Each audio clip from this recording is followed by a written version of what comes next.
tal? ¿Cómo están? Buenas noches. 2 minutos de las 9. Estamos arrancando la caja negra. Estamos por Unicanal como todos los martes. 15 graditos la temperatura en estos momentos en Ciudad Capital. Los temas para desarrollar. Vamos a hablar de actas de asamblea elevan sospecha por evasión fiscal y lavado.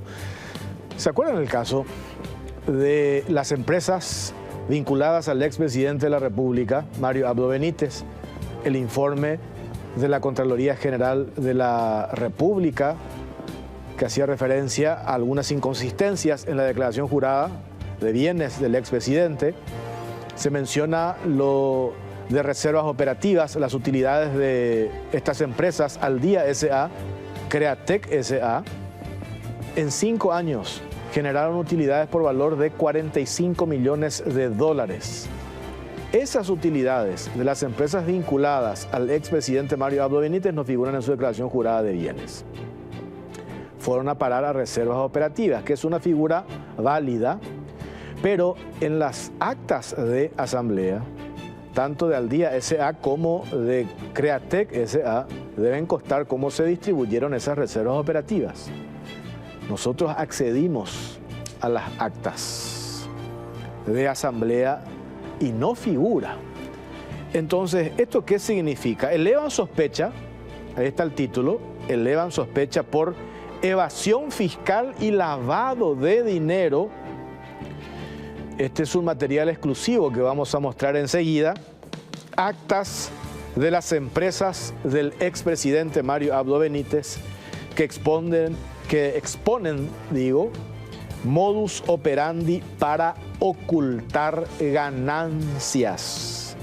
Misterioso destino de 45 millones de dólares. Por eso es que esto ya se remitió los antecedentes. Eso lo hicieron desde la Contraloría General de la República al Ministerio Público. Entre paréntesis, hasta ahora no se ha designado fiscal que entienda esta causa. Y estamos hablando de la presunción de varios hechos punibles: evasión, administración en provecho propio, lavado de dinero, enriquecimiento ilícito y otros eventuales hechos punibles. Y a esto se suma lo que también vamos a compartir hoy para poner en contexto, más allá de mostrar estos documentos, actas de las empresas vinculadas al expresidente Mario Abdo Benítez. En el 2023, inversión a largo plazo, se presume CDA, porque eso está en el informe de la DENIT. 1.300 millones de guaraníes tenía en inversiones a largo plazo el expresidente Mario Abdo Benítez, y en un año eso trepó a 40.000 millones de guaraníes. 40.000 millones de guaraníes. Y acá viene la pregunta obligada.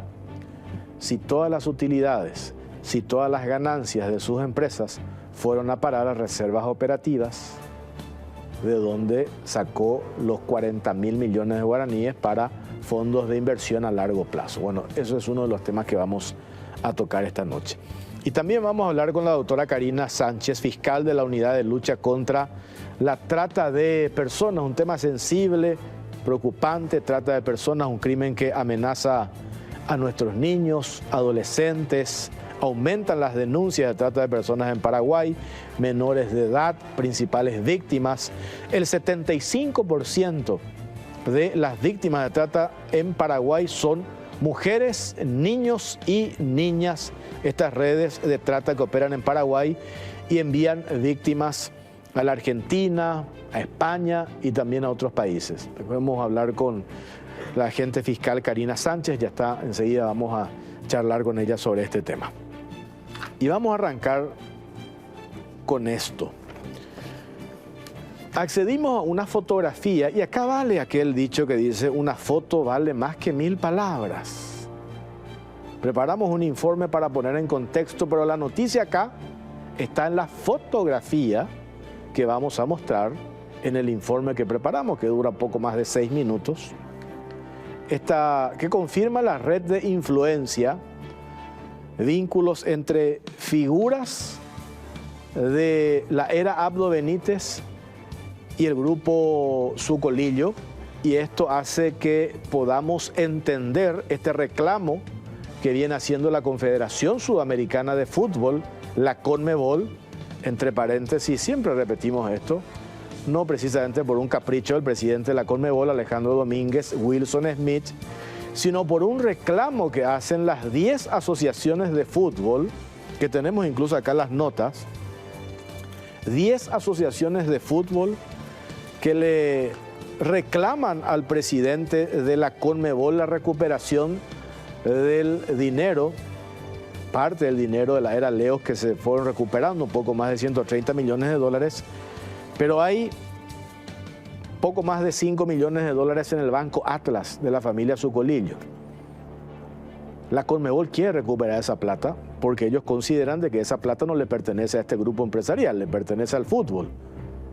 Y las asociaciones de fútbol de los 10 países que forman parte de la Confederación Sudamericana de Fútbol están en esa línea, que quieren recuperar el dinero para después distribuir en las asociaciones y eso se invierte en el fútbol. Pero esta fotografía que vamos a mostrar de un evento social que se hizo, acá tengo, porque me enviaron en el momento, este evento social que fue el fin de semana, para ser más preciso, el sábado en la noche. Sábado en la noche, casamiento de Joselo Rodríguez. ¿Se acuerdan de Joselo Rodríguez? El que estuvo involucrado en el escándalo Acta Secreta de Itaipú. ¿Se acuerdan? Él, el sábado por la noche, fue su casamiento, estamos hablando, él es el hijo de María Epifanía González. ¿Quién fue María, o quién es María Epifanía González? Ella fue titular de la CEPRELAT en la era Mario Abdo Benítez. Por el escándalo de su hijo, Joselo Rodríguez, tema Acta Secreta de Itaipú, gobierno de Mario Abdo Benítez, que casi le cuesta un juicio político, entre paréntesis, esta señora se vio obligada a renunciar, dejó el cargo de titular de la CEPRELAT y fue a trabajar como asesora del Banco Atlas de la familia Sucolillo. Pero quiero que vean el informe y después seguimos contando detalles. El enredo, un enredo de poder, nexos entre el Banco Central, el grupo Sucolillo, que confirman esta fotografía que van a ver a continuación en este informe.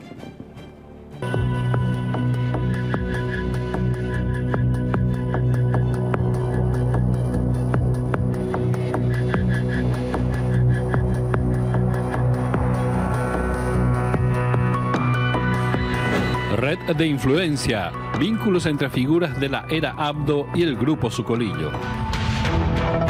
La relación de complicidad y protección entre el grupo Sucolillo y la administración de Mario Abdo Benítez fue tan estrecha que hasta la actualidad sus principales figuras siguen manteniendo cercanos vínculos. Escandalosos casos que involucran al Banco Atlas pasaron completamente desapercibidos por las autoridades de ese periodo. Algunas de ellas incluso pasaron a formar parte del negocio de los Sucolillo. Uno de los vínculos más ilustrativos de estas convenientes relaciones se evidenció de vuelta en el reciente casamiento de Joselo Rodríguez, el joven abogado involucrado en las negociaciones que guardaban relación con el acta de contratación de potencia de Itaipú, que en su momento generó un tremendo revuelo por considerarse un pacto entreguista del gobierno de Mario Abdo Benítez. Joselo es el hijo de María Epifanía González, quien llegó a ocupar el cargo de ministra de la Secretaría de Prevención del Lavado de Dinero, CEPRELAD, durante la administración anterior, y tuvo que renunciar en julio del 2019 a raíz de la polémica acta bilateral en la que estuvo involucrado su hijo. Viendo superado ese escándalo, en la flamante boda de Joselo se observó la cercanía entre unos altos funcionarios del Banco Central del Paraguay y representantes del grupo Sucolillo.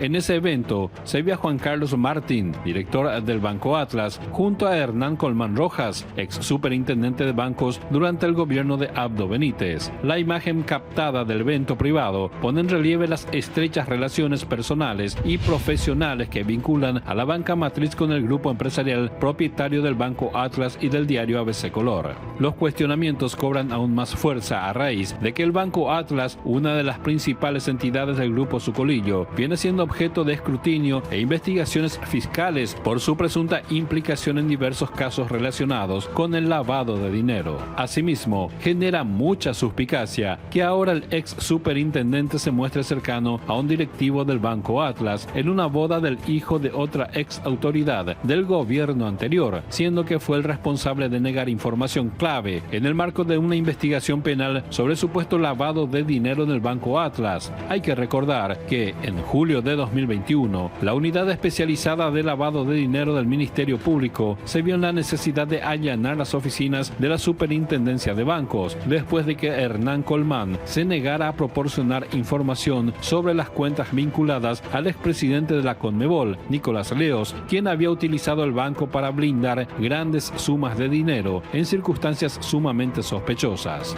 Pero la controversia no se limita solo a la gestión pública. Después del escándalo del acta bilateral de Itaipú, la exministra María Epifanía González fue nombrada en abril de 2021 en un alto cargo en el Banco Atlas, lo que levantó alertas debido a su desempeño previo en un rol crucial para la lucha contra el lavado de dinero, especialmente en un banco señalado por no aplicar las medidas de debida diligencia en casos tan delicados como el de Leos. En ese caso, el Banco Atlas hizo caso omiso a las señales de alerta sobre Leos y autorizó fideicomisos por más de 40.000 millones de guaraníes. La constitución de estos contratos se registró apenas a un mes y 4 días después del registro del Ministerio Público a la sede de la Conmebol, el 7 de enero del 2016, donde Leos estuvo como presidente durante más de 2 décadas. Así también, los acuerdos se celebraron luego de 8 meses y 10 días desde que un juez paraguayo haya solicitado la prisión domiciliaria de Nicolás Leos. Además, otro caso de lavado de dinero que involucra al Banco de los Sucolillo está relacionado con Luis Carlos da Rocha, alias Cabeza Branca, uno de los narcotraficantes más importantes de la región. En el 2015, Atlas otorgó en préstamo $6.5 millones a un prestanombre que se desempeñaba como tractorista del capo narco, incapaz de cumplir con sus compromisos financieros. El acuerdo se efectuó bajo circunstancias que violaron los protocolos de debida diligencia, lo que demuestra la laxitud en la vigilancia y control sobre operaciones sospechosas en esta entidad bancaria que pasaron desapercibidas por los organismos de control. Un reglamento de la CEPRELAT referente a la prevención del lavado de dinero y financiamiento del terrorismo para los sujetos obligados supervisados por la Superintendencia de Bancos entró en vigencia el primer día hábil de febrero del año 2014. Sus disposiciones debían aplicarse al caso de Atlas porque el llamativo préstamo hipotecario fue otorgado en noviembre del 2015. Entre los mandatos de la resolución figura la política de debida diligencia a ser aplicada para el cliente, como la obligatoriedad de la identificación y actualización de las documentaciones. Sin embargo, estas medidas no se cumplieron. Las relaciones muy cercanas entre figuras clave del Banco Central del Paraguay del gobierno de Mario Abdo y el grupo Sucolillo hacen sospechar de la presunta existencia de intereses de por medio en las decisiones y prácticas que se habían tomado durante la administración anterior en detrimento de la transparencia y la legalidad.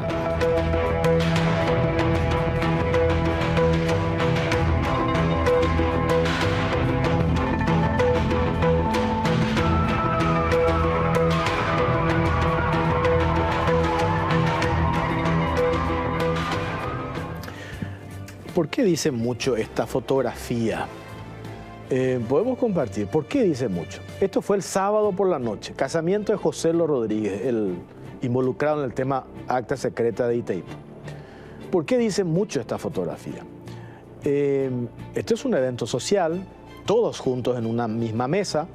A mí me pasaron más fotografías de otros ángulos incluso, pero compartimos esta porque me parece que es la que más se ve.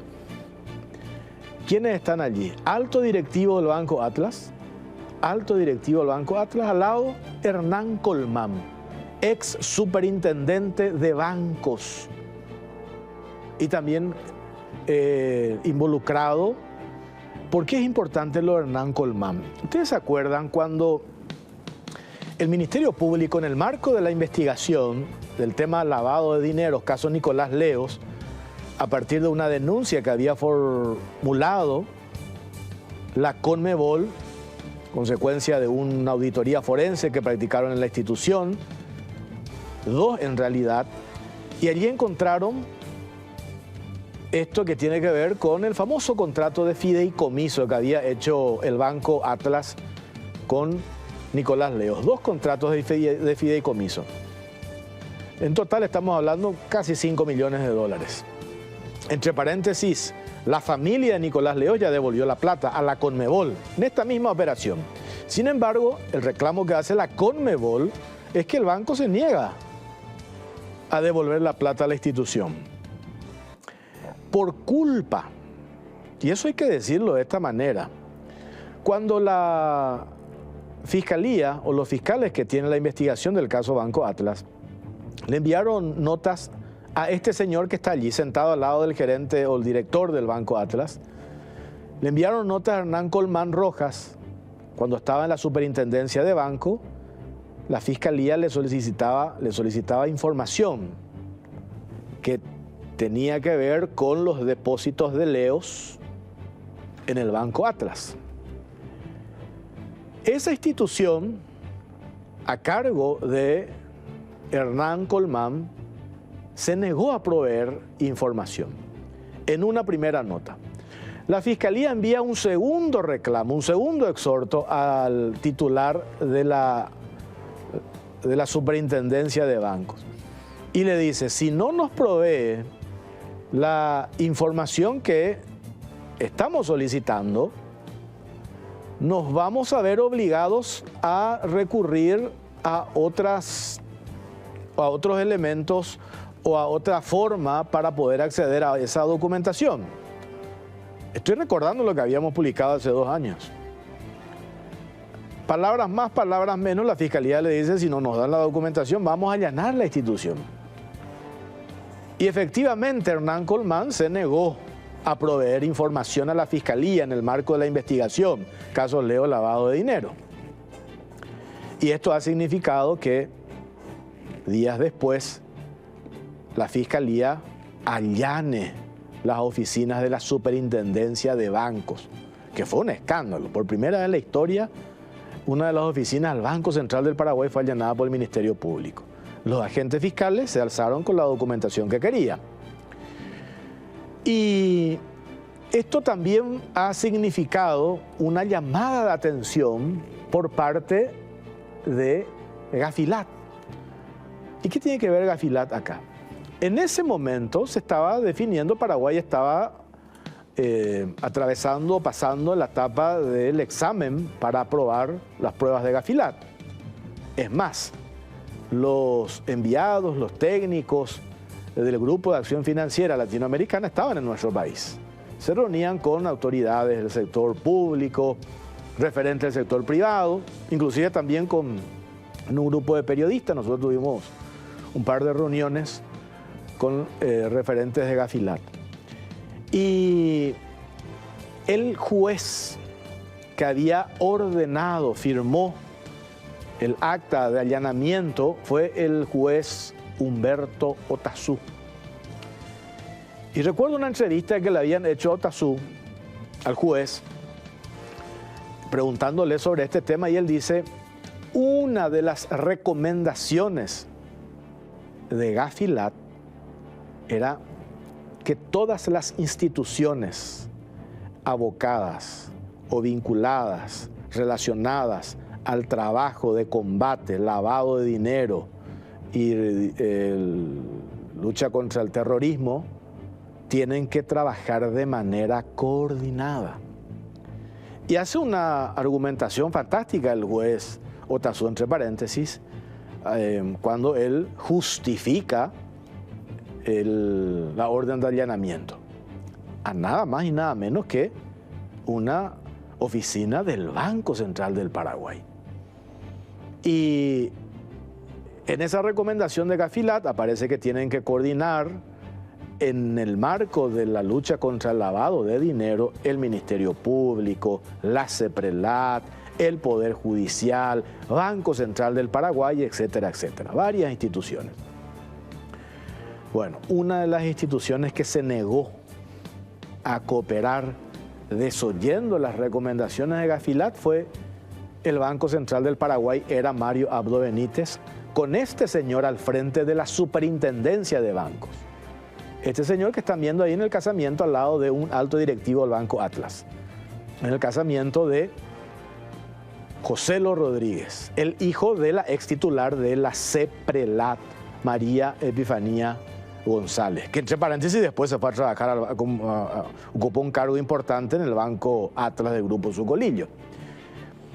Y yo recuerdo información que habíamos difundido acá en la Caja Negra, información que también compartían con nosotros, de que allí de esta vinculación de los directivos del Banco Atlas, la presencia de María Epifanía González, trabajando allí, es titular de la CEPRELAT, buen nivel de relacionamiento de amistad, que ahora entre paréntesis se confirma, porque lo invitaron a este señor Hernán Colmán a la boda, y para que participe como invitado del casamiento del hijo de la ex titular de la CEPRELAT, porque hay un vínculo de amistad, obviamente. Pues en ese momento teníamos la información de que había un vínculo de amistad. Y ahí operaron para que la superintendencia no colabore, no provea información al Ministerio Público en el marco de la investigación del caso Nicolás Leos, lavado de dinero, Conmebol. Y ahora entendemos por qué. Ahora cierra la historia. Por eso les decía, más que nunca ahora, la frase de una foto, pone pleno por favor, una foto vale más que 1000 palabras.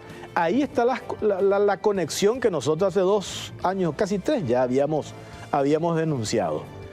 Y a eso hay que agregarle que qué garantía de objetividad puede haber en los informes remitidos por la Superintendencia de Bancos en relación a los depósitos de Nicolás Leos que tenía en el Banco Atlas a partir del reclamo del requerimiento de la Fiscalía después de la denuncia que hace la Conmebol, cuando existe este vínculo que estamos viendo ahora del ex superintendente de bancos, Hernán Colmán, en el casamiento de la ex titular de CEPRELAT, sentado al lado de uno de los altos directivos del Banco Atlas y también invitado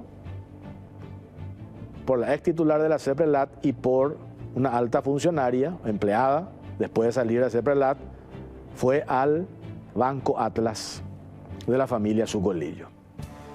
No sé si ahora se entiende la historia, que acá estoy recibiendo una cantidad de mensajes agregando elementos muy objetivos en torno a este tema que estamos mostrando ahora y que viene un poco corroborando lo que ya hace un par de años veníamos sosteniendo, el blindaje del gobierno de Abdo hacia el Grupo Sucolillo, y ahora se entiende por qué el Grupo Sucolillo, a través de sus medios de comunicación, esta férrea defensa hacia Abdo Benítez y todo su equipo, toda esa gavilla que hoy está, que están todos imputados por el tema CEPRELAT, filtraciones, que yo siempre hago la salvedad, no fueron imputados solamente por las filtraciones, que algunos dicen por las filtraciones. Bueno, si las filtraciones son reales, ¿cuál es el problema? Eso decimos siempre nosotros los periodistas, porque nos encanta acceder a documentos oficiales cuando nos filtran.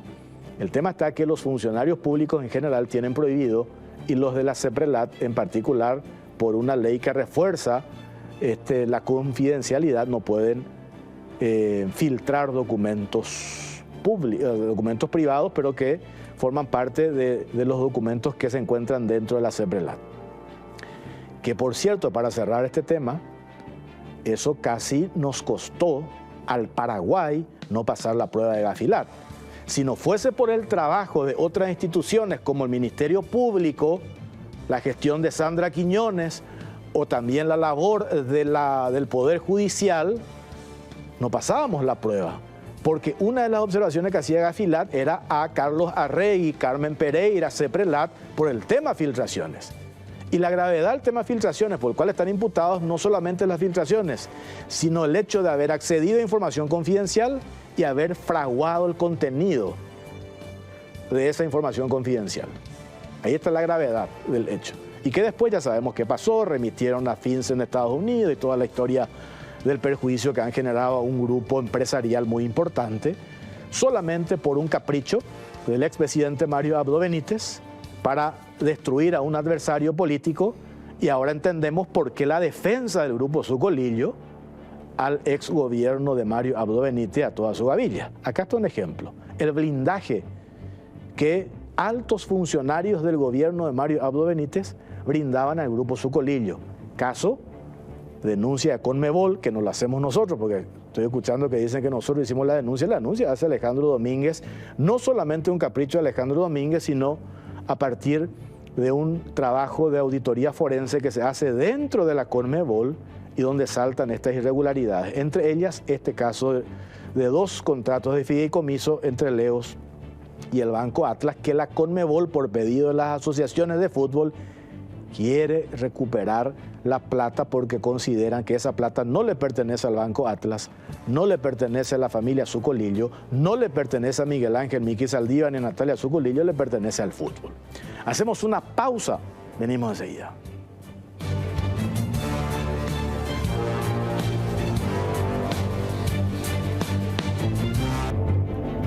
Vení a Bristol y aprovecha el agosto liquida. Lleva de todo, miles de productos con descuentos increíbles. TV Samsung Smart 32 HD, ahora solo 18 cuotas de 139.000 guaraníes. Y acordate que comprando en Bristol ya estás participando de la promo 3.000 millones. Sorteamos premios increíbles todos los meses. Bristol, la mejor casa de electrodomésticos del país. Y Broncogalén Jarabe alivia todos los síntomas de la tos.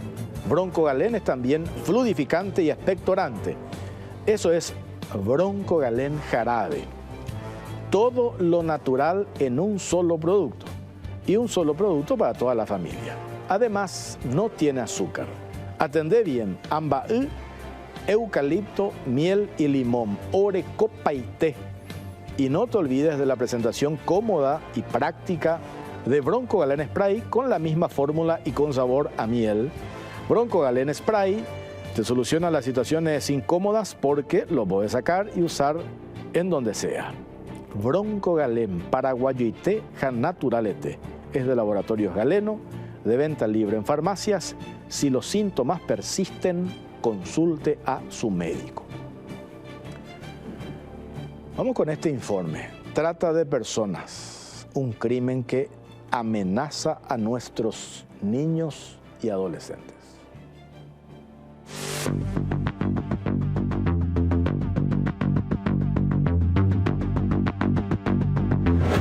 Trata de personas, un crimen que amenaza a nuestros niños y adolescentes.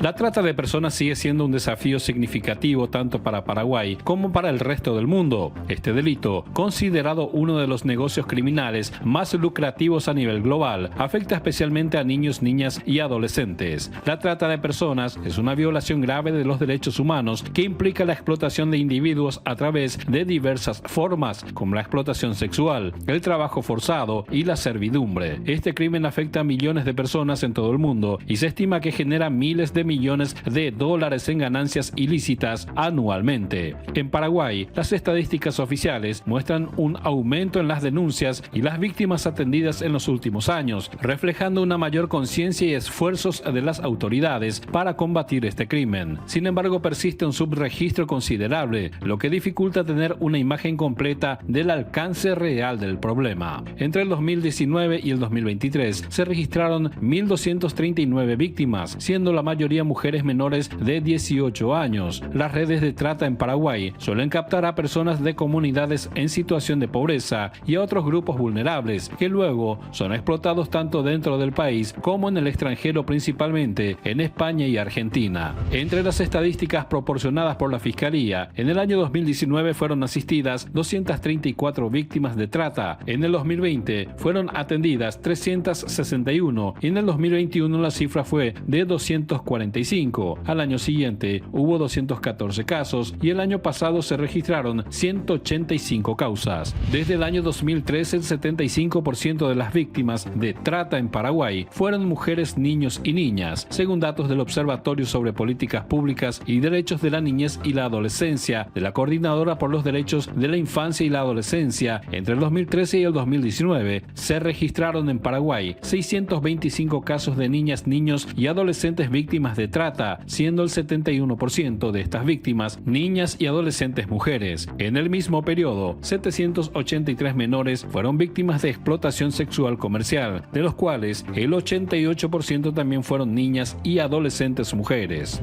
Los países con mayor destino de ciudadanos paraguayos víctimas de trata de personas y explotación sexual son Argentina, España, Bolivia y Brasil. Así también se reportaron casos en Chile, Francia, Corea del Sur y Japón. En respuesta, el gobierno paraguayo ejecuta el proyecto de prevención y mejora de la atención a niñas, niños y adolescentes víctimas de trata en Paraguay, mediante el cual se busca generar un impacto en la prevención y atención psicosocial de los menores de edad que son víctimas de explotación sexual y trata de personas.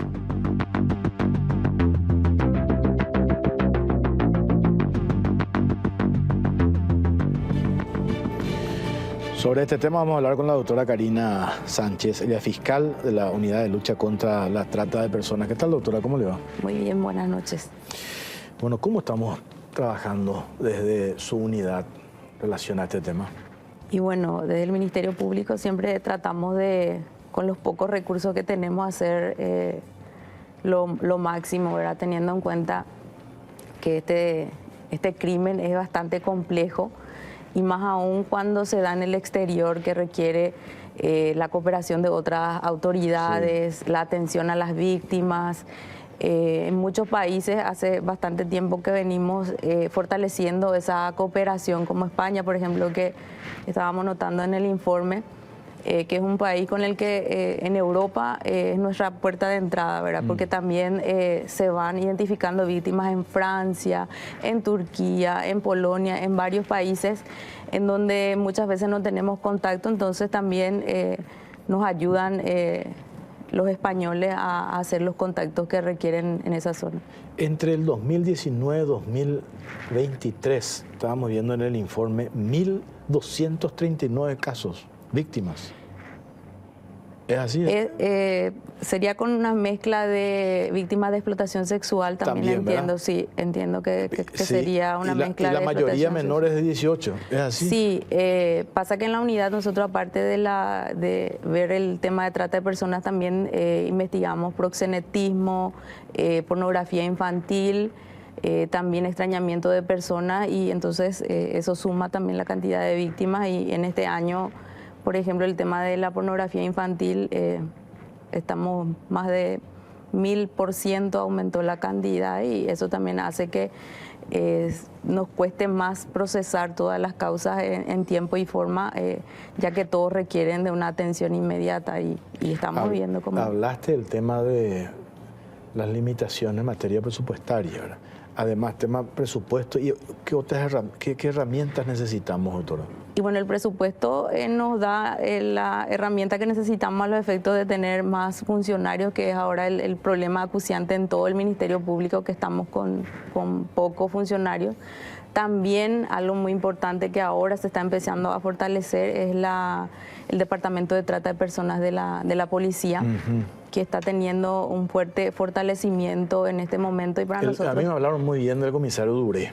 Sí, la verdad que tuvimos experiencia con él cuando estaba en Interpol, y ya de ahí trabajamos. Nosotros le invitamos a él hoy, pues justo le salió un viaje a Costa Rica, creo que se fue por una capacitación, pero nos hablaron también muy bien del trabajo que vienen realizando desde la policía, que es fundamental también para ustedes, ¿verdad? De hecho, que nos da mucha esperanza, porque nosotros demasiado necesitamos del apoyo de la policía para hacer esas diligencias investigativas, y que una de las falencias que tenemos a nivel país es que no tenemos investigaciones proactivas. Por ejemplo, tenemos informaciones que vienen del extranjero que ameritarían una investigación proactiva, y obviamente por la falta de funcionarios, de personal, hacía medio complicado esa posibilidad, pero ahora creemos que con el nuevo jefe esto va a poder ser posible, y con el apoyo también de los organismos internacionales que son los que nos sostienen,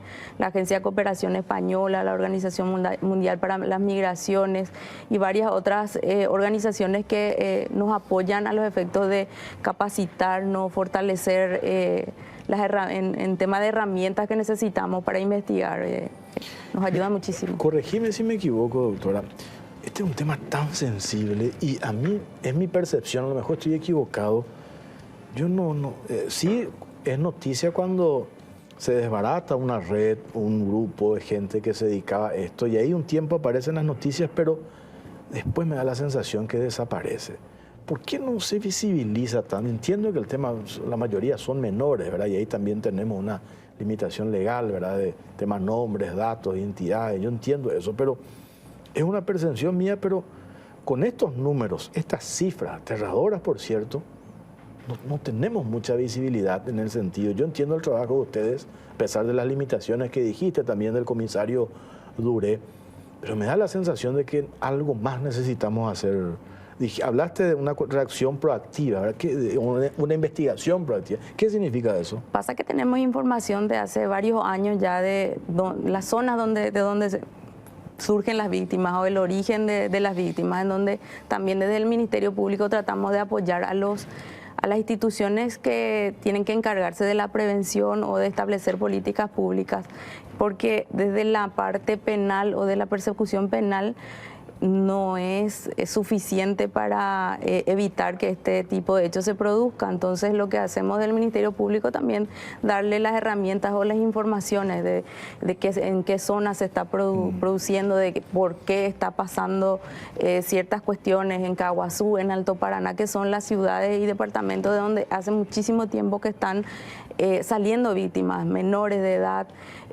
Tenemos en la zona del Brasil, en donde adolescentes y niños incluso son explotados sexual y laboralmente. Luego tenemos en España, en toda Europa.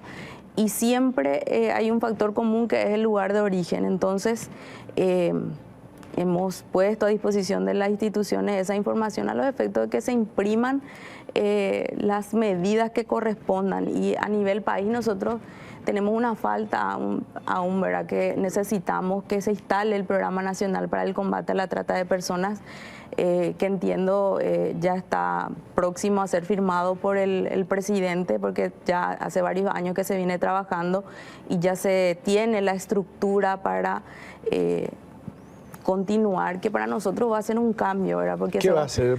Es un programa, sería como la parte operativa de la Mesa Interinstitucional en el Combate a la Trata de Personas, que tenemos instalado desde el 2005 aproximadamente. En el 2012 se estableció por ley, la ley integral, y una de las cuestiones que aún no pudimos cumplir es la instalación de este programa, que no solo va a servir para la asistencia a víctimas, sino también para fortalecer todo lo que es la prevención y la persecución penal, y esperamos que desde el Ministerio Público en los últimos años, a través del proyecto de la Agencia de Cooperación Española, hemos insistido, hemos colaborado, hemos realizado estos proyectos y la elaboración de este programa a los efectos de que se pueda instalar, porque no solo al Ministerio Público le va a facilitar el trabajo, sino también a todas las otras instituciones.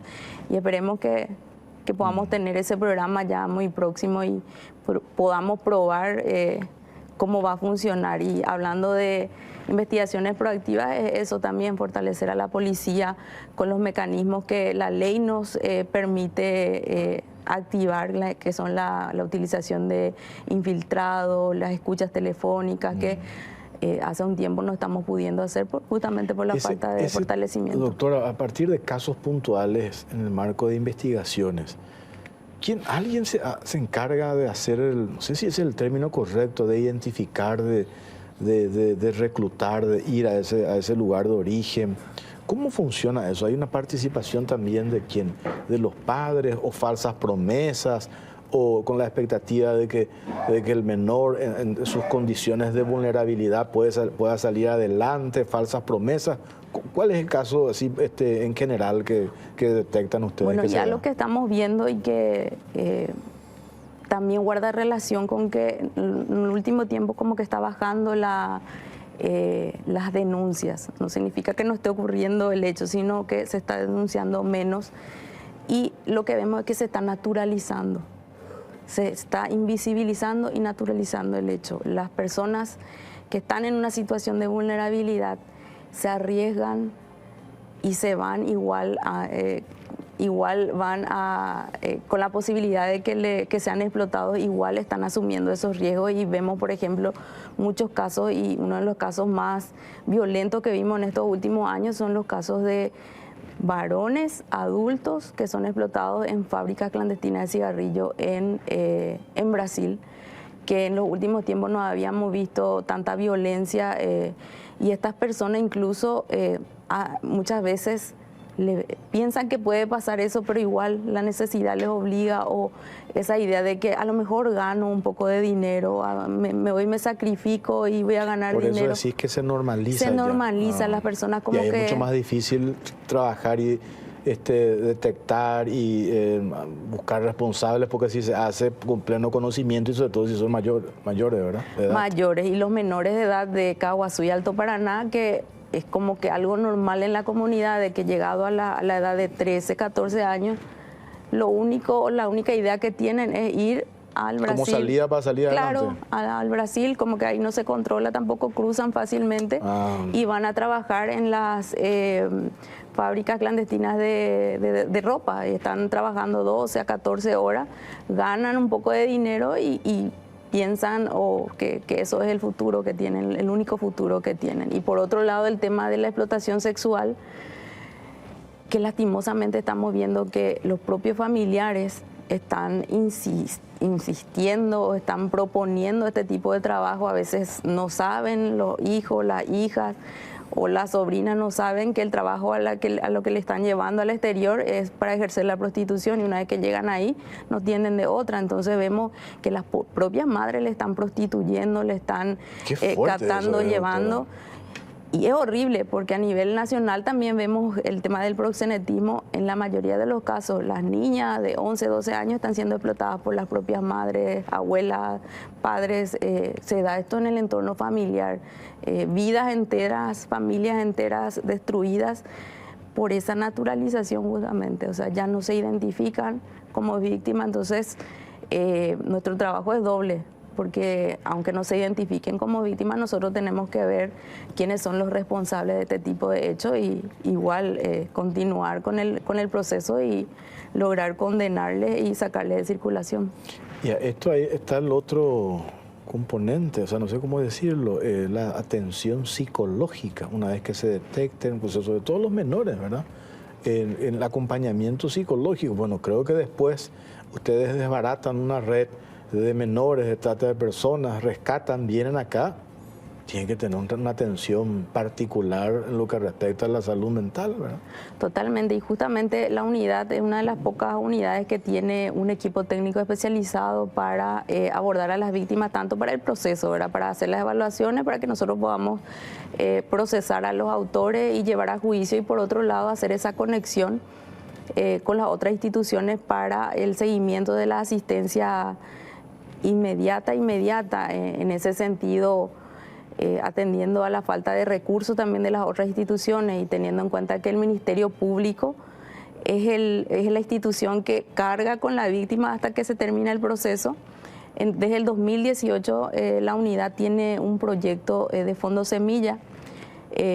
Al principio este proyecto fue firmado con la Organización Internacional para las Migraciones y actualmente con la organización Luna Nueva, que es un fondo que se nutre de reparaciones sociales de causas que pueden tener salida, y con ese dinero lo que tratamos de hacer desde el Ministerio Público es asistir en lo que requieren, en lo básico, porque muchas veces no tienen para comer, vuelven, se les rescatan y no tienen un lugar donde ir a dormir, por ejemplo. Entonces se le compra lo básico, no tienen requieren algún tipo de asistencia médica que no podemos conseguir inmediatamente en el sistema público, entonces se le paga de ese fondo, y bueno, para nosotros es una muy buena práctica y nos ayuda un poco a bajar el estrés de tenerle a una persona que ya está viniendo a una situación de explotación, de brindarle por lo menos lo que necesita, lo básico que necesita. Me pasan acá una publicación periodística, Operativo Yehuerajá, desbaratan red de trata que operaba entre Paraguay y Brasil. Esto fue ahora, el 23 de agosto de ahora. Sí, con Chile. Estamos con Chile. En plena investigación y no me gustaría dar ningún dato respecto porque a eso. Una publicación ahora me dice, esto ahora pasó hace recientemente. Estuvimos ¿verdad? haciendo unos allanamientos y estamos en plena recolección de datos y coordinación con las autoridades chilenas. O sea que esto cada tanto... tenemos varios procedimientos que están operativos conjuntos con varios países que están ahí pendientes justamente por la falta de recursos humanos. Estábamos hablando en estos días con la fiscal adjunta para ver cómo íbamos a procesar las casi 1.300 causas de pornografía infantil que también entran y que también requieren una atención inmediata, porque también llama un poco la atención que tantas personas en nuestro país estén consumiendo imágenes y videos de contenidos realmente espeluznantes. Y eso nos hace pensar también de que si esas personas están consumiendo o les gusta ese tipo de imágenes, los niños que están alrededor de esas personas están en peligro. Por supuesto. Y esto genera millones de dólares en la actividad ilícita. Por eso es que todavía se ingenian, persiste, hay toda una red.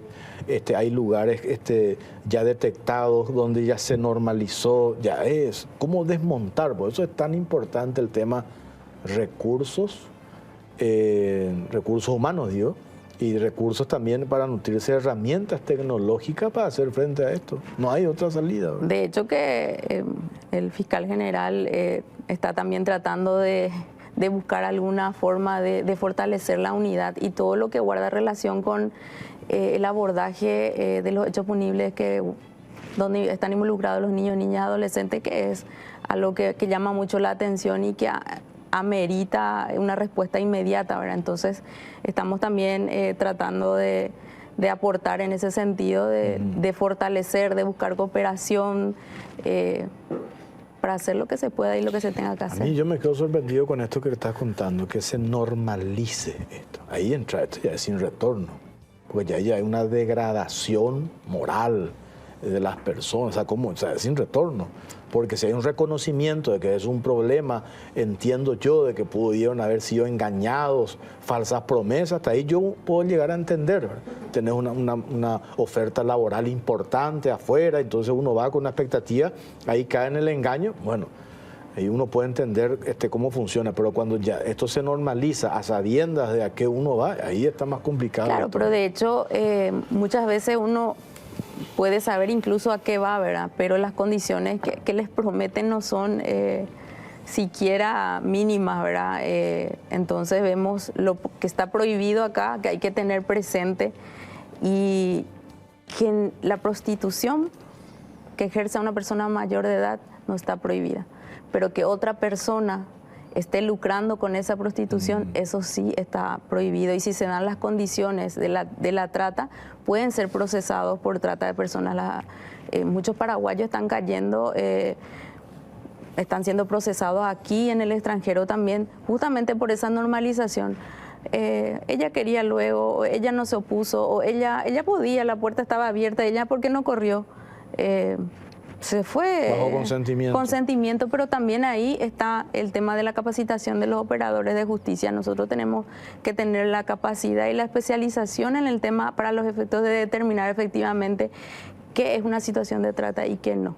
¿Cuál es la pena para cerrar? Hasta 20 años. Hasta incluso, 20 años. Y cuando hay concurso podemos llegar a la pena máxima, bien, que es 30. O sea, hoy no tenemos problema desde el punto de vista legal. De tipificación no. Pero sí del cumplimiento total de la ley que te refería, el tema del programa y los fondos para hacer funcionar el programa. Vamos a seguir con esto, doctora, hay que continuar. Totalmente. Esto de lo de Chile sería bueno después cuando ya tengan terminado contar. Por supuesto. Hay que socializar, porque si no, esto como que estamos ocultando, ¿verdad? Es un problema serio, porque yo te digo, yo creo que esto no estamos visibilizando, ¿verdad? Doctora, gracias por su tiempo, muy amable. Gracias a vos. La doctora Karina Sánchez, Unidad de Lucha contra la Trata de Personas. Hacemos una pausa cortita, ya venimos.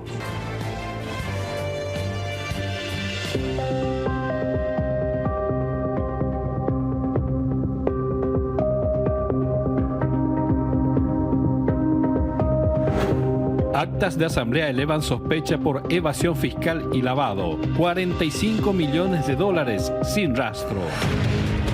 Las empresas Al Día S.A. y Createc S.A. del expresidente Mario Abdo Benítez registraron ganancias vertiginosas entre el 2018 y el 2023, en especial durante la pandemia. Con la provisión de asfalto, casi en su totalidad, la utilidad neta fue a parar al Fondo de Reservas Operativas. Sin embargo, no existe evidencia documental que demuestre que se haya utilizado como correspondía, lo cual eleva las sospechas de supuesta evasión fiscal y lavado de dinero.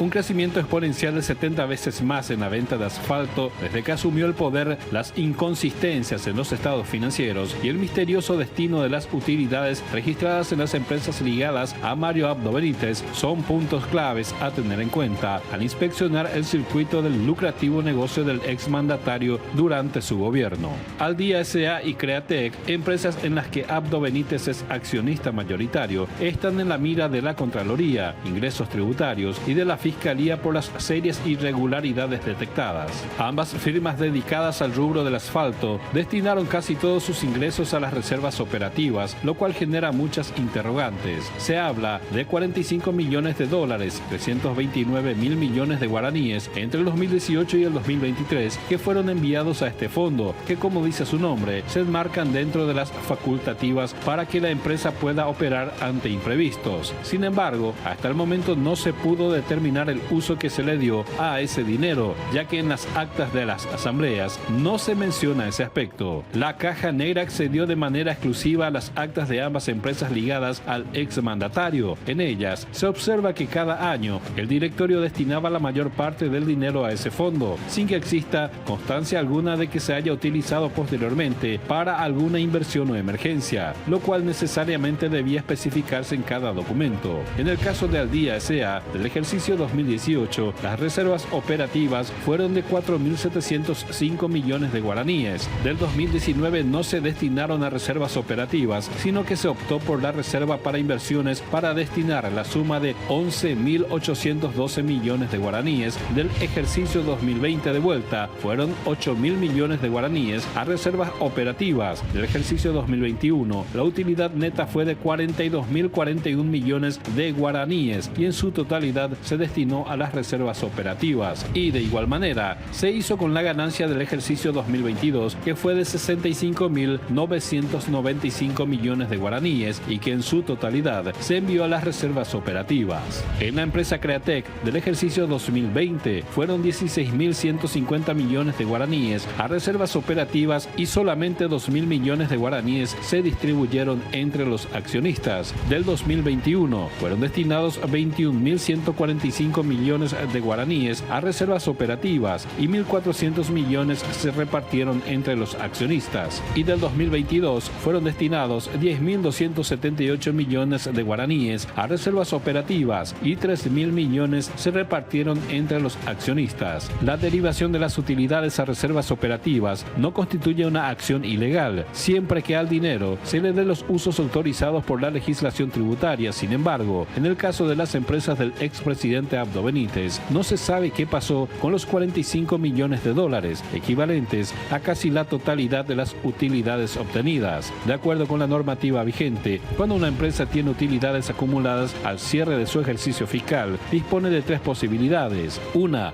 distribuir esas utilidades. De ser así, corresponde el pago del 8% de tasa si es una empresa asentada en el territorio nacional y 15% si es en el extranjero. La segunda opción es la capitalización de esas acciones. En ese caso, la ley le da un plazo de 12 meses para esa ejecución, que incluye aumentar el capital social, emitir las acciones, hacer las inscripciones en la dirección de personas jurídicas, entre otros. Si en ese plazo no contempla la capitalización y formalización, la Dirección Nacional de Ingresos Tributarios considera que las utilidades fueron distribuidas y la empresa debe tributar. La tercera opción, que es la que utilizaron las empresas de Abdo Benítez, es la de las reservas facultativas o legales, que se enmarcan dentro de las facultativas, donde la la empresa puede prever contingencias, compras de herramientas, insumos, saldar pérdidas, etc. Sin embargo, en ninguna de las actas se hace mención alguna al destino que tuvieron estas reservas, ni tampoco existe constancia de la disminución de estos fondos, lo que evidencia que se iba acumulando cada año con un estrepitoso aumento en la pandemia, cuando se dio la coincidencia entre la gran importación de asfalto de ambas empresas y las licitaciones del Ministerio de Obras Públicas para pavimentar las rutas. El permanente aumento del volumen destinado a esas reservas de ambas empresas, sin evidencia de las disminuciones que corresponden según la legislación tributaria, sugiere la evidencia de que no fueron aplicadas para los fines previstos, sino más bien para otros. La falta de un registro documental que exponga que realmente se haya utilizado la reserva operativa eleva las sospechas de que el mecanismo era utilizado aparentemente para la evasión de impuestos y el eventual lavado de dinero. Esto último, tomando en cuenta las inversiones realizadas por las empresas del exmandatario. En ese sentido, la empresa Aldía S.A. registra en una de sus cuentas un vertiginoso incremento de sus inversiones. Pasaron de 1.397.520.257 guaraníes a 40.515.470.257 guaraníes en un solo año, en el 2023. ¿De dónde salieron los fondos que fueron a parar a inversiones a largo plazo si casi toda la rentabilidad declarada por la empresa fue a parar a las reservas operativas?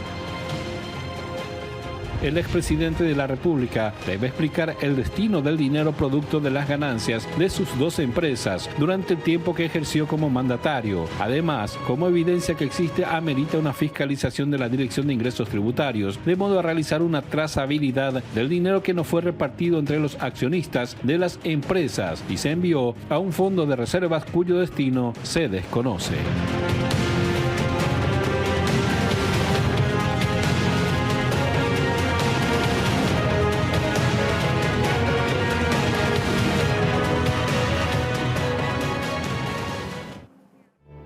Viajar no siempre es placentero. El movimiento de los medios de transporte pueden generar mareos, náuseas y otros malestares. Viajar sin complicaciones sí es posible. Con Nausecin, sin náuseas ni mareos, un comprimido Nausecin y olvídate de las molestias. No te quedes. Nausecin te acompaña en cada viaje que hagas. Nausecin, sin náuseas ni mareos. Y para tener un equilibrio ideal y un buen funcionamiento del organismo, ahora tenés a mano Mielaxan, el laxante que con una sola toma de sus cápsulas blandas no daña la mucosa gástrica y con acción comprobada. Mielaxan limpia y depura el organismo. Para tener un cuerpo saludable, comenzá con tu interior. Mielaxan, el laxante que funciona y el equilibrio volverá a tu cuerpo. Es de Laboratorios Galeno, de venta libre en farmacias. Si los síntomas persisten, consulte a su médico. Y aprovecho, como todos los martes, agradezco a Gilardini por el traje que tengo esta noche. Me están ponderando la corbata, no sé por qué fue fosforescente. Dice que bueno, gracias a Gilardini todos los martes por acompañarnos. Bueno, están con nosotros Braulio Ferreira, gerente ejecutivo de la DENIT, y Juan Olmedo, gerente general de aduanas de la DENIT. Me dicen que ellos mandan más que Oscar Urué en la DENIT. Vamos a preguntarle si es así. ¿Qué tal, Braulio? ¿Cómo estás? Muy buenas noches, Jorge. Un cordial saludo para ti y para toda la teleaudiencia. Juan Olmedo, ¿qué tal? Un gusto también, Jorge, compartir contigo este espacio, a la teleaudiencia también. Controles tributarios aduaneros. ¿Cómo está funcionando eso, verdad? Funciona, sí. Por eso tenemos estos resultados en materia de números que se expuso hace un par de semanas nomás. Los 720 millones de dólares más que se han recaudado. Y ahora hay una meta nueva, creo que es que me dijo el otro día en uno de los programas Carlos Fernández Valdovinos, 900 la meta, ¿verdad? ¿Van a llegar? Yo creo que sí vamos a llegar. Falta para diciembre, si llegaron en 6 meses lo que se esperaba llegar en el 2025, yo creo que se puede. ¿Cómo están trabajando en el tema de esto que tiene que ver con los controles tributarios aduaneros? Bueno, ahí tenemos que un poco explicarle a la ciudadanía, Jorge, que los controles tributarios surgen de un plan anual de controles tributarios, ese es el nombre, que se diseña y se aprueba en el primer trimestre de cada año. Por decirte, el plan anual de controles tributarios del presente ejercicio contempla aproximadamente 37.500 fiscalizaciones o controles, ¿verdad? Hoy tenemos identificados 6 tipos de controles. Están los controles selectivos. Esos controles selectivos se subdividen en fiscalizaciones puntuales y fiscalizaciones integrales.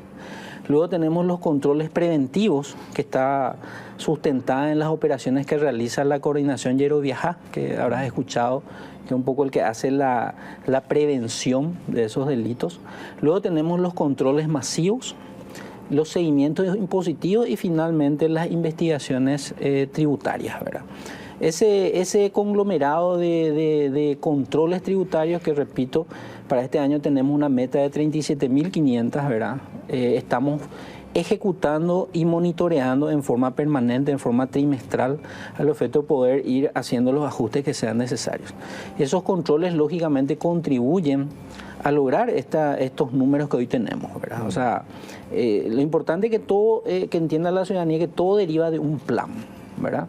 ¿Ese plan de dónde surge? Surge de una matriz de riesgo del contribuyente, ¿verdad?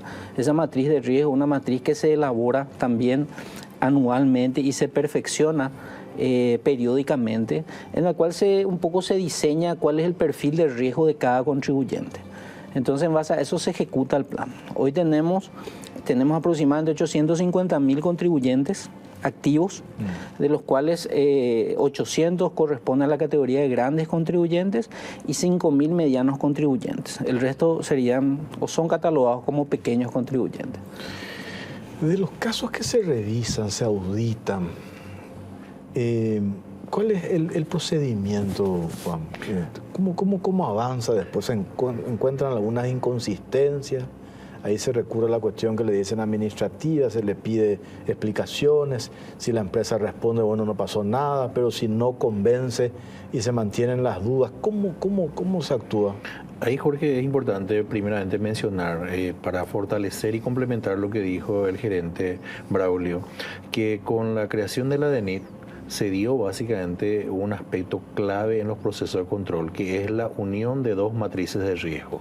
Una que lo que acaba de mencionar él es el enfoque netamente tributario de la perspectiva de los impuestos internos y que en su contexto original tenía una debilidad, que era no contar con la información aduanera, que quieras o no es vital porque eso le permite a la administración tener trazabilidad de todas las operaciones. Y visto de la perspectiva aduanera, también era una gran debilidad porque solamente se tenía el análisis y el contexto de las operaciones propiamente de importación o de exportación, pero no se tenía el contenido básicamente de las operaciones que se podían tener en el mercado interno. Entiéndase, por ejemplo, que se podría dar la importación de materias primas, pero eso quedaba básicamente el análisis de su matriz de riesgo en el contexto aduanero, de la clasificación básicamente arancelaria, de la valorización que tenía esa mercadería, de la forma en que se originó básicamente las documentaciones de origen, de dónde se compró, etcétera, pero eso culminaba básicamente en una matriz de riesgo solamente desde la perspectiva de los controles aduaneros y no se trasladaba a la trazabilidad interna de qué se hacía con ese producto importado. Entonces,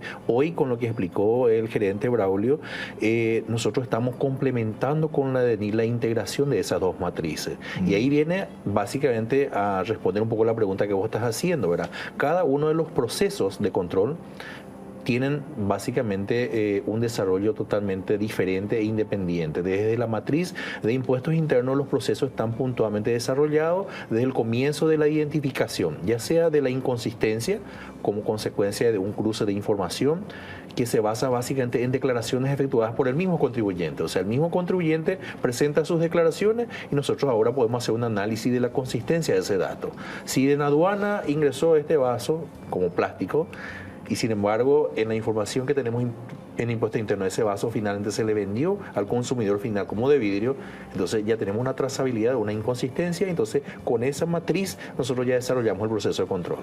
Puede darse otros casos de donde no estamos analizando a un contribuyente en particular, de cómo ingresó la mercadería y cómo vendió, sino que hacemos el análisis de un esquema donde hay un sector económico que de alguna manera está generando un esquema de elusión o de evasión. Entiéndase, puede ser un sector financiero, un sector importador, un sector de importador de materias primas. Entonces ahí hacemos un análisis global ya de las transacciones de todo un sector y de su comportamiento y generamos entonces un proceso de control vinculado a un sector en particular. Puede darse la generación de otras matrices de riesgo que se vinculan a denuncias efectuadas por terceras personas anónimas. que tiene una información privilegiada, comparte con la administración y nosotros hacemos un diagnóstico de la validez o no de esos datos. Y el cuarto componente que da nacimiento a la matriz que mencionó el gerente es básicamente a las denuncias que podemos recibir del Ministerio Público, de la Contraloría o de CEPRELAT o cualquier otra institución que tiene de alguna manera acceso a información privilegiada y que genera dudas sobre el cumplimiento tributario y que eso nos transfiere básicamente la información para que nosotros podamos armonizar eso. Y eso obviamente después la propia norma tributaria y la norma aduanera establece los procesos, comunicar a las partes, dar un plazo para los descargos, hacer el análisis técnico y operativo de la documentación y finalmente poner a consideración de las partes la determinación tributaria que surge de ese acto administrativo, ¿verdad? Clarísimo. De esa trazabilidad, esa matriz que habló Braulio y que estás complementando, Juan, ¿cómo saltan las inconsistencias allí? ¿Ustedes hacen una revisión de manera aleatoria o automáticamente o permanentemente hacen el cruzamiento de datos para lograr esa trazabilidad que estás diciendo? ¿Cómo saltan las alertas? Siguiendo con el ejemplo, por ejemplo, que diste, yo metí como un vaso de plástico a vidrio y se estaba vendiendo como un vaso de vidrio. ¿Cómo salta eso? Bueno, probablemente Braulio después va a explicar que uno de los factores claves con el cual la DENIT se está proyectando a futuro es básicamente la implementación total de la factura electrónica. Eso lo va a explicar en detalle, pero lo que vos estás mencionando básicamente, Jorge, requiere diferentes indicadores. O sea, no es una matriz así específica y puntual, rígida, sino que nosotros vamos estableciendo, es como decir, ¿verdad? Una persona tiene capucha, tiene kepi, está con anteojo de sol, ¿verdad? Y todo lo demás no estamos con ese perfil, ¿verdad? Entonces, esa persona tiene una actitud sospechosa, decimos. Entonces, básicamente es lo mismo que se construye en una matriz de control tributario. Identificamos perfiles que no se condicen del comportamiento de los demás. Y entonces, esos son indicadores que nosotros empezamos a analizar, porque justamente la visión de la DENIT no solamente hoy tiene un enfoque tributario, también tiene un efecto de control y de salida y de entrada de producto del país por la cuestión de la defensa nacional, que tenemos que cuidar básicamente la frontera, la contaminación por drogas, por cualquier tipo de otras sustancias. Eso también no tiene un efecto tributario, pero nosotros hacemos esos controles con escáner, etcétera, ¿para qué? Para garantizar la trazabilidad y que el comercio lícito tenga una garantía que básicamente lo está brindando el gobierno en este caso, ¿verdad? Entonces son diferentes los factores, no podríamos hablar puntualmente de un solo esquema, sino diferentes factores, muy dinámicos, porque también vos tenés que tener claro y la audiencia de que esto va mutando constantemente. O sea, ante un indicio de evasión y una represión que hace la administración tributaria, inmediatamente se logra generar una creatividad asociada para vincular un nuevo esquema. Y así la administración va corriendo básicamente en paralelo, si se puede, a veces atrás de la creatividad asociada que tiene básicamente los contribuyentes, los importadores, etc. Esta es una institución nueva, cuando tiene un año. Un año, exactamente un año. Entonces, interesante entender.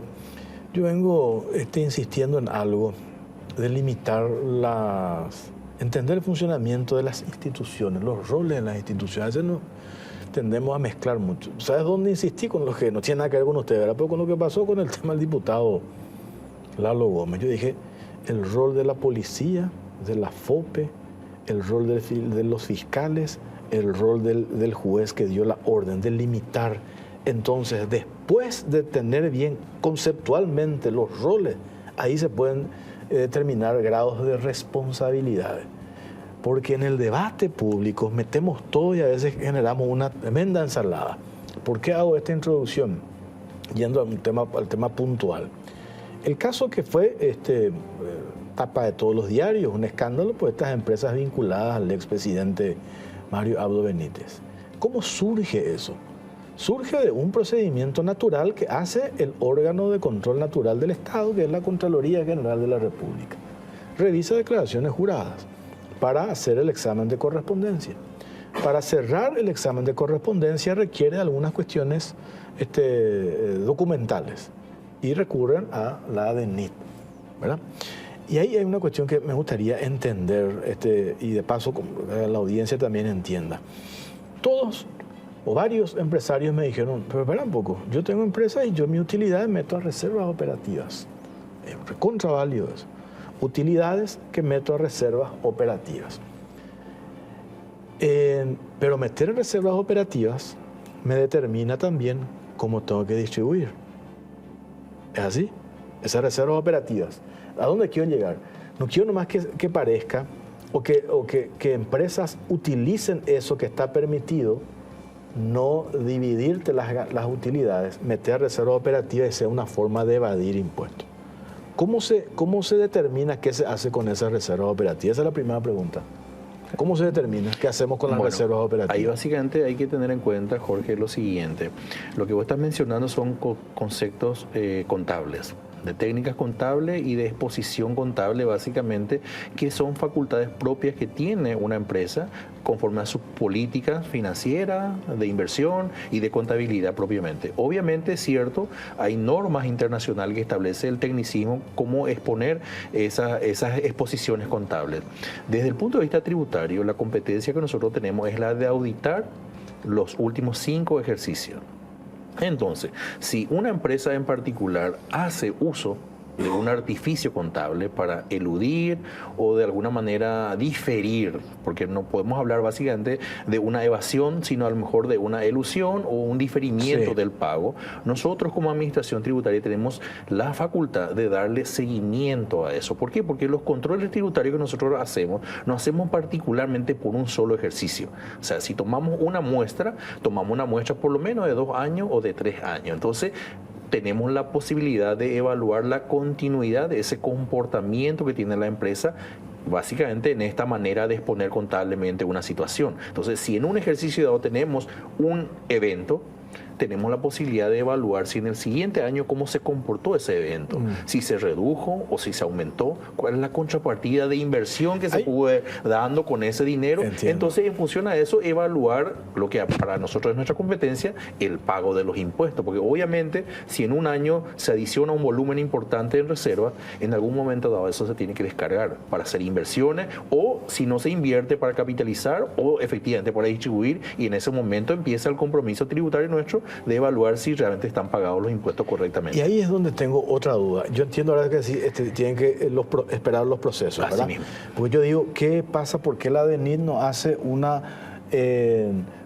intervención urgente a estas empresas hoy señaladas con estas 3 hipótesis, digo, ¿verdad? Para no hacer ningún juicio de valor? Lo primero, utilidades a reservas operativas. A mí me dicen los contadores que las reservas operativas hay 3 maneras de distribuirlas. ¿Dónde se determina cómo se distribuyeron las reservas operativas? En actas de asambleas. Nosotros, a través de la Contraloría, pues la Contraloría pidió a la Abogacía del Tesoro, la Contraloría accedió a las actas de estas 2 empresas vinculadas al expresidente Mario Abdo Benítez. No constan cómo se distribuyeron las reservas operativas. Una llamada de atención, pero como si la ley dice, entonces ahí yo ya elevo la sospecha de presunta evasión, elevo la sospecha, porque no consta. ¿Dónde está cómo gastaste tu reserva operativa? 1. 2, los voceros de las empresas dicen, y el titular de la DENIT nos confirmó, de que ellos dijeron de que esas reservas operativas, un 60% es deuda a cobrar. Se le hace la consulta a esas empresas, la empresa A, ustedes le deben tanta cantidad de dinero a la empresa Aldía o Cratec, no le debemos absolutamente nada. Otro punto llamativo. Espera un poco, ¿cómo vos decís que te deben las empresas y al final le consultamos nosotros y no le deben? Segundo punto. Y el tercero, que aparece en un informe de la DENIT, de inversiones a largo plazo. Inversiones a largo plazo, el expresidente tenía 1.300 millones de guaraníes en bancos. 1.300 millones de guaraníes. En un año eso trepó a 40.000 millones de guaraníes. Inversión a largo plazo se presume que es CDA. Y ahí viene una pregunta obligada. Yo no soy técnico. Digo, pero ¿cómo si tus reservas, si tus utilidades mandaste a reservas operativas, no declaraste ganancias, ¿de dónde sacaste 40.000 millones para meter a largo plazo? Con estos 3 elementos que acabo de mencionar, ¿no amerita una intervención de parte de la Dirección Nacional de Ingresos Tributarios? Esa es mi pregunta. Nosotros todavía no tenemos todos esos elementos de juicio, Jorge, porque la competencia en este momento de la investigación preliminar que se está haciendo se inició con el órgano de control que es la Contraloría, y entiendo que jurisdiccionalmente el caso en este momento se está gestionando en la Fiscalía. Nosotros básicamente como DENIT, como mencionó el gerente Braulio, nosotros trabajamos en una matriz de control donde no hay subjetividad en los controles, sino objetividad. O sea, cuando nosotros desarrollamos un plan de control, nosotros no sabemos quiénes son las empresas que van a ser auditadas, sino regimos nuestro trabajo en función a un criterio de objetividad, y donde una vez cruzados los datos, cargados los indicios y definidos básicamente quiénes son las empresas sospechosas de haber incumplido tributariamente con alguna obligación, ahí desagregamos y abrimos los procesos individualizados, y recién ahí nos enteramos, entre comillas, quiénes son las empresas que van a ser auditadas. Entonces, esos tres aspectos que vos mencionaste son los diferentes tipos de aspectos que nosotros incorporamos a nuestra matriz de riesgo para, en función a eso, evaluar quiénes son los que salen de ese rango, que es Hoy teniendo elementos que determinan que usando tu término, sí, Juan, salió del rango, ¿qué se hace? ¿Cuándo actúan otra vez ustedes? ¿O esperan ya que la Fiscalía haga su trabajo, que la CEPRELAT, presunción de lavado de dinero, también en una parte de esto se configura? ¿En qué momento ustedes hacen esto que yo les decía, la intervención propiamente de la DENIT a la empresa ante estos tres indicios que acabo de exponer? ¿En qué momento hacen esto? ¿Esperan otra vez eso que dijiste, el fin del año fiscal, y ahí hacen la revisión porque en su momento ustedes no encontraron? ¿Cómo? Esa es la parte que... Básicamente, si muy prejuiciosamente voy a opinar, ¿verdad?, porque no conozco en detalle lo que vos estás mencionando, eventualmente si hay en el ejercicio fiscal que es cerrado del 2023, ¿verdad?, estamos en el 2024, se presume que esas operaciones tuvieron que ser declaradas en este ejercicio 2024 en abril, mayo, que es la fecha de vencimiento. Para abril, mayo, nosotros ya teníamos en desarrollo el plan de controles que corresponde al 2024. O sea, nosotros trabajamos como una entidad organizada con un plan de trabajo ya preestablecido. Los auditores ya reciben en febrero su hoja de trabajo del año. Entonces, circunstancialmente, sí hay operaciones puntuales que ameritan una acción tributaria inmediata, ahí lo hacemos básicamente por un proceso de excepción que se incorpora en el plan de trabajo. Por lo que vos mencionaste, yo tengo conocimiento que la Gerencia de Impuestos Internos está incluyendo en forma excepcional ese tipo de análisis que estás mencionando, y eso probablemente se va a tener en la brevedad algún informe sobre eso. Olvídate la empresa de Marito, sí, olvídate la empresa de Jorge Torres. Mi utilidad en 5 años envío a reserva operativa. Entonces tiene que haber, yo digo que eso no sea una forma también de las empresas, sí, no digo esta, olvídate la de Marito, que no sea también una estrategia de burlar y de no pagar impuestos. Entonces tiene que haber un mecanismo. Espera un poco, se fue a reserva operativa, se establece cómo se tiene que distribuir la reserva operativa, inversiones, compra maquinaria, 3 puntos que no recuerdo cuáles son. Pero, y eso tiene que constar en acta. Si no constan acta, hay un indicio de que algo está pasando. Así mismo. Porque vos tenés una empresa 5 años y ganás plata y no se reparten entre los accionistas, entre los socios. Rarísimo, ¿verdad? Si uno crea una empresa para ganar, ¿verdad?, dinero, ¿verdad? Así no mismo. Para guardar en reserva operativa, y que encima no se aclara cómo se gastó los recursos de esa reserva operativa. ¿Se entiende, Braulio? Sí, totalmente, Jorge. Y esos elementos son los que Braulio mencionó que se toma en consideración para construir el plan.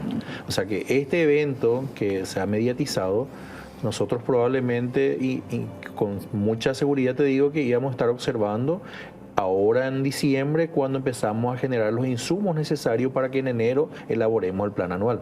¿Por qué? Porque estamos hablando de ejercicio cerrado. O sea, yo no puedo incluir en mi plan anual un ejercicio que todavía no tengo. Esa es la respuesta, Juan. Mismo. Esa es la respuesta que coincide también con lo que nos dijo Orue.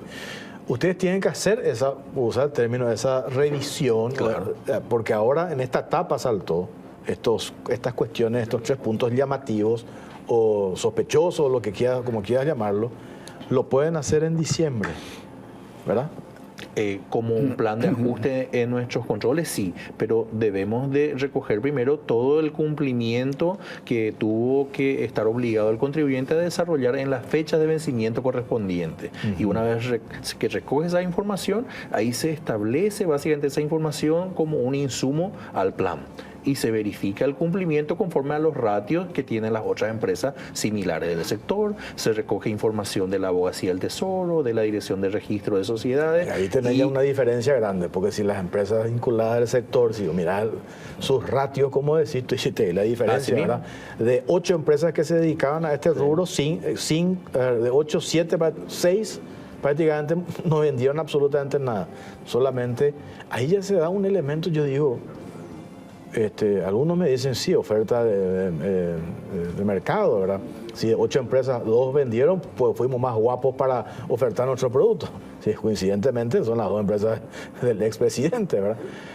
Por eso digo, hay tantos cabos sueltos, ¿verdad? Yo hago estas observaciones porque lo hizo la Contraloría, ¿verdad? No es una cuestión de ponerle también, ¿verdad?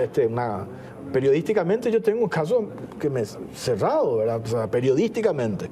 Ustedes dijiste, nosotros no podemos hacer valoraciones subjetivas, sino objetivas, ¿verdad? Los números pues no mienten.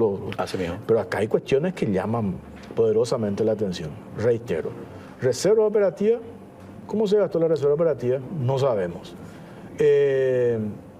Deudas a cobrar, las empresas que supuestamente figuran que les deben, dicen, nosotros no le debemos nada. Otra cuestión. Y el tercer punto, inversión a largo plazo, de 1.200 en un año, trepó a 40.000 millones. ¿De dónde salió la plata? Si vos mandaste todas las reservas operativas. Entonces, esos son, ahí digo yo, ustedes me parece que ahí en esta matriz que hablaste, tienen que buscar, no digo con esta empresa nomás, con otras también que a lo mejor están usando el mismo modus operandi, ¿verdad? Bueno, vamos a hacer una pausa cortita y venimos enseguida.